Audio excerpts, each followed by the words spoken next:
Ganga, pridi. Ja.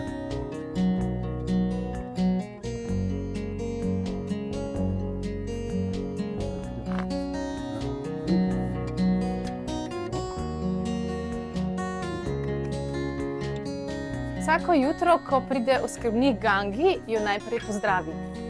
Ganga, dobro jutro. Kako si? Ja, si vida.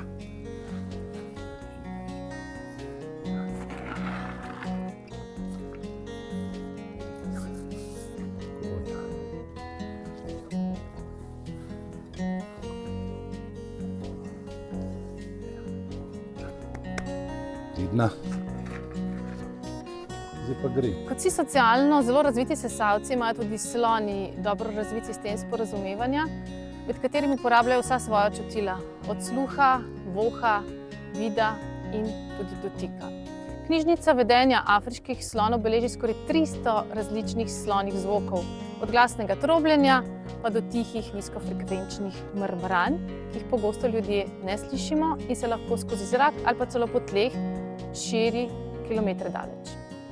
S svojim trobcem, usti in glasilkami pa ustvarjajo raznolike zvoke, ki jih lahko še ojačajo z različnimi resonančnimi prostori v svojem telesu. V današnji slonji soboti bomo torej spoznali, kako se sporazumevajo sloni oziroma naša Ganga. Vabljeni v našo družbo. Ja, ko se v naravi dve slonici oziroma dva slona srečata, se s trobci pobožata okoli oči in okoli ust. Ponavadi tudi trobce uvijata drug okoli drugega. Med sabo se tako in tako poznajo, ampak na ta način se pač pozdravljajo. Pri Gangi pa poznamo več vrst oglašanj. Lahko je to trobljenje, mrmranje, godenje, godrnanje ali res zelo glasno rjovenje. Ganga se oglaša zelo poredko.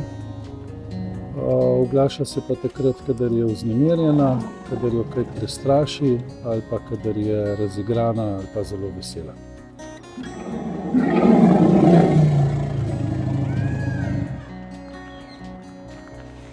Zatrobi pa takrat, kadar je res nek poseben dogodek, kadar je res vznemirjena in vesela. Sloni pa se s trobljenjem tudi pozdravljajo, ko čofutajo v vodi, ko se igrajo. Trobljenje je lahko tudi alarm oziroma opozorilo za morebitno nevarnost v čredi. Lahko pa s tem izražajo tudi frustracijo ali jezo in se na ta način tudi lahko sporazumevajo nadaljavo. Še posebej za mladiče je značilno, da veliko trobijo. Če povzamemo, trobljenje torej pomeni vesel sem, pazi ali celo pridi sem. Sloni se oglašajo tudi z rjovenjem. Rjovenje je močan, hrapav zvok, ki ga slon proizvede skozi usta. Največkrat se to zgodi, kadar so ogroženi, samci da odganjajo nasprotnika, kadar so mladiči ločeni od mame, da zberejo družino.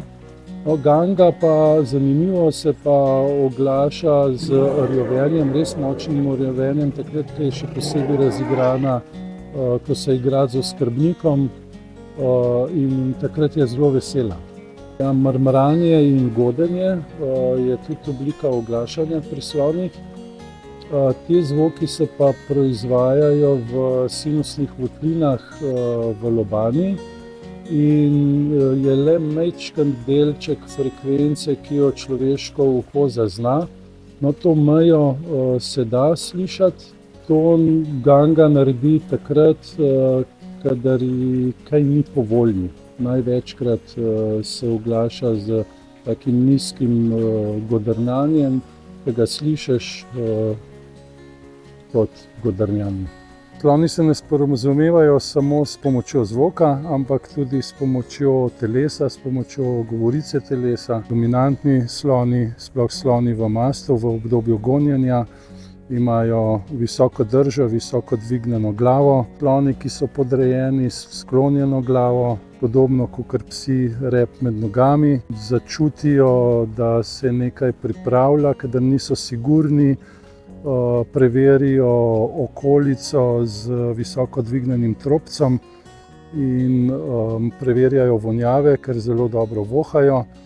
Šele ko je zrak čist, takrat nadaljujejo recimo pot, po kateri so šli. Ja? Kakšno telesno govorico ima ganga? Ja, ganga ima poleg telesne govorice, o kateri smo že govorili, tudi telesno govorico nestrinjanja. Recimo, kadar ne želi izpolniti kakšnega ukaza ali pa kadar ne bi rada sodelovala, takrat rahlo zamiga z glavo in lahko slišimo tudi rahlo godrnjanje. Poleg vidne komunikacije se sloni sporazumevajo tudi z dotiki, za kar uporabljajo trobec, uhlje, okle, noge, rep in celo telo. Denimo okle uporabljajo v primeru agresivnega vedenja ali za dvigovanje mladiča iz blata, ušesa za ljubeče drgnjenje ali igro, rep za udarec ali nežno preverjanje prisotnosti mladiča, trobec za božanje, pomiritev, raziskovanje, igro, celo dotikanje mrtvih slonov, obrambo, pa tudi v času dvorjenja, noge za raziskovanje in udarce, celo telo za agresivno ruvanje, za prijateljsko drgnjenje ali za razmnoževanje. Najobčutljivejši del telesa je trobec, ki vsebuje posebej specializirane celice za zaznavanje drobnih vibracij. Ta čutila imamo tudi ljudje v prstih, pri slonih pa so posebej gosto razporejena v trupcu. Sloni pa se sporazumevajo tudi prek podlage, kar je namenjeno pogovarjanju na dolge razdalje. Sloni takrat usmerjajo pozornost proti viru vibracij s pomočjo mehanoreceptorjev oziroma čutnic za zaznavanje tresljajev v trobcu, prstih in stopalih, ki so izjemno občutljivi na vibracije in se potem nanje tudi ustrezno odzovejo. Obstaja pa še ena vrsta komunikacije in to je kemična komunikacija med sloni, kjer v bistvu samci, ki iščejo voljne samice, sprav samice, ki so pripravljene se pariti, povohajo njen urin, pihnejo tudi v lužico, da še bolj hlapi. Nato si ta urin vbrizgajo v zgornji del neba, kjer imajo poseben organ, ki zazna, lahko bi laično rekel, kemično analizo naredijo in nivo hormona določijo, ta samica je voljna in potem tisto samico v bistvu začne osvajati. Nova raziskava je razkrila, da se afriški sloni med seboj sporazumevajo z edinstvenimi glasovi, ki delujejo kot osebna imena. Sloni se na to svoje ime močneje odzovejo, kar pomeni, da jih prepoznajo in razumejo kot namenjeno le njim.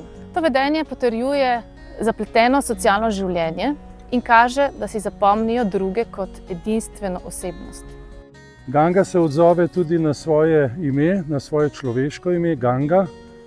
Pozna pa tudi kar precej ukazov, predvsem tistih vrlin, ki jih potrebujemo pri treningu, za veterinarsko oskrbo in pri v bistvu predstavitvi, ki jo imamo za obiskovalce.